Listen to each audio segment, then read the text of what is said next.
வணக்கம், welcome to orange candy kitchen. நம்ம இன்றைக்கி பார்க்க போகிற ரெசிபி வந்து சூப்பரான டேஸ்டியான கருவாடு தொக்கு வந்து செய்ய போகிறது எப்படின்னு பார்க்கலாம். ஸோ நல்லாவே நான் வந்து நம்ம சாம்பார் சாதம், ரசம் சாதம், தயிர் சாதம் எல்லாத்துக்குமே சூப்பரான சைட் டிஷ். இல்லைன்னா சாதத்துலேயும் போட்டு நல்லா பிசைஞ்சு சாப்பிட்லாம். ஸோ செய்யறதுக்கு தேவையான பொருளும் செய்முறை என்னென்னு பார்க்கலாம்.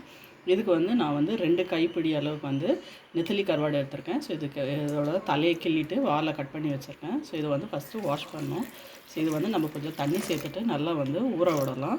அது ஊறுற டைமில் வந்து நம்ம வந்து அதுக்கு தேவையான தொக்கை வந்து ரெடி பண்ணிக்கலாம். வாங்க, ஃபஸ்ட்டு ஒரு கடாயில் வந்து 1 ஸ்பூன் அளவுக்கு வந்து எண்ணெய் சேர்த்துக்கலாம்.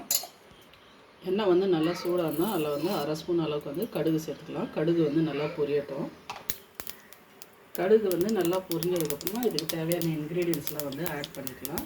ஸோ அதில் வந்து ஒரு பச்சை மிளகாய் வந்து நீட் வாட்டரில் கட் பண்ணி வச்சுருக்கேன். அது சேர்த்துக்கலாம். இது கூட வந்து ஒரு பெரிய சைஸ் வெங்காயம் வந்து பொடியாக கட் பண்ணி வச்சுருக்கேன். அது சேர்த்துக்கலாம். அடுத்ததாக வந்து இது கூட வந்து ஒரு கொத்து அளவுக்கு வந்து ஃப்ரெஷ் கருவேப்பிலை சேர்த்துக்கலாம். லைட்டாக வந்து எல்லாத்தையும் சேர்த்துக்கலாம். இது கூட வந்து 5 பல் பூண்டு வந்து தோலோடு தட்டி வச்சுருக்கேன். அதுவும் சேர்த்துக்கலாம். அதனால் பூண்டோட கட்டாக வரையும் வெங்காயம் சேர்த்து வந்து வதங்கட்டும்.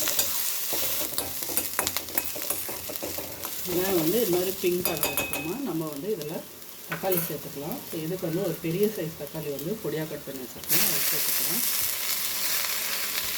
தக்காளி சேர்த்துட்டு நம்ம கொஞ்சமாக வந்து உப்பு சேர்த்துக்கலாம். கருவாடில் ஏற்கனவே உப்பு இருக்கணும். ஸோ ரொம்ப அதிகமாக சேர்க்காதீங்க, கொஞ்சமாகவே சேர்த்தா போதும். இப்போ வந்து தக்காளி வந்து நல்லா வந்து கலவைக்கு வந்து நம்ம வதக்கிக்கலாம். நம்ம தக்காளியெல்லாம் வெந்து குழற டைமில் கருவாடெலாம் எடுத்துகிட்டு இது மாதிரி நல்லா கையில் தேய்ச்சி நம்ம வாஷ் பண்ணிக்கலாம். எல்லா கருவாடையும் எடுத்து நல்லா வந்து க்ளீன் பண்ணிக்கலாம். நம்ம கருவாடை வந்து நான் 2-3 வாட்டி தண்ணியில் போட்டு நல்லா அலசிட்டேன். ஏன்னா இது வந்து நல்லா கொஞ்சம் மண் இருக்கும். ஸோ நல்லாவே நல்லா கையில் தேய்ச்சிட்டு அதுக்கப்புறமா தண்ணி நல்லா புது தண்ணி போட்டு ஒரு 3-4 வாட்டி நான் அலசி வச்சுருக்கேன். இப்போ பாருங்கள், தக்காளியெல்லாம் ஓரளவுக்கு வெந்துச்சு. இந்த டைமில் வந்து இதுக்கு தேவையான மசாலாலாம் சேர்த்துக்கலாம். ஃபஸ்ட்டு வந்து 1/4 டீஸ்பூன் அளவுக்கு வந்து மஞ்சள் தூள் சேர்த்துக்கலாம்.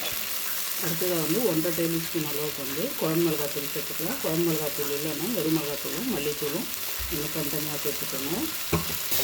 லைட்டாக மசாலாலாம் பச்சை வடை போட்டோன்னே நம்ம வந்து லோ ஃப்ளேமில் வச்சு வறுத்துக்கலாம். இதில் வந்து கொஞ்சமாக வந்து தண்ணி சேர்த்துக்கலாம். ஒரு 1/4 கப் அளவுக்கு தண்ணி சேர்த்துட்டு இந்த மாதிரி ஸ்லைட்டாக கொதி வந்ததுக்கப்புறமா இதில் வந்து நம்ம அலசி வச்சுருக்க நெத்திலி கருவாடை வந்து சேர்த்துக்கலாம். சேர்த்துட்டு நல்லா கலந்து விட்டுக்கலாம். அதை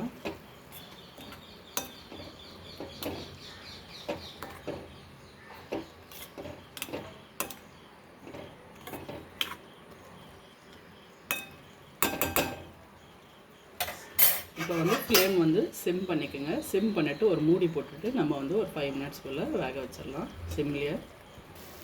இப்போ பாருங்கள், நல்லா ஒரு 5-7 நிமிஷம் ஆகிடுச்சு.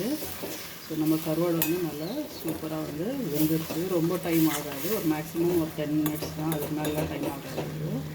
சூப்பரான ஒரு ரெசிபி, சூப்பரான ஒரு சைட் டிஷ். ரொம்ப ஈஸியாக குயிக்காக வந்து செய்யலாம். நல்லா வந்து பழ சாதம், அப்புறமா ரசம் சாதம், சாம்பார் சாதம் கொடுங்க. நல்லா சூப்பரான ரெசிபி.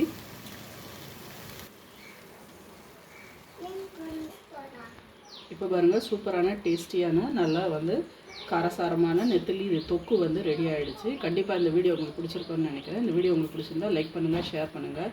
அப்புறம் எங்கள் சேனல் ஆரஞ்ச் கேண்டி கிச்சனுக்கு வந்து மறக்காமல் சப்ஸ்கிரைப் பண்ணுங்கள். நன்றி, வணக்கம்.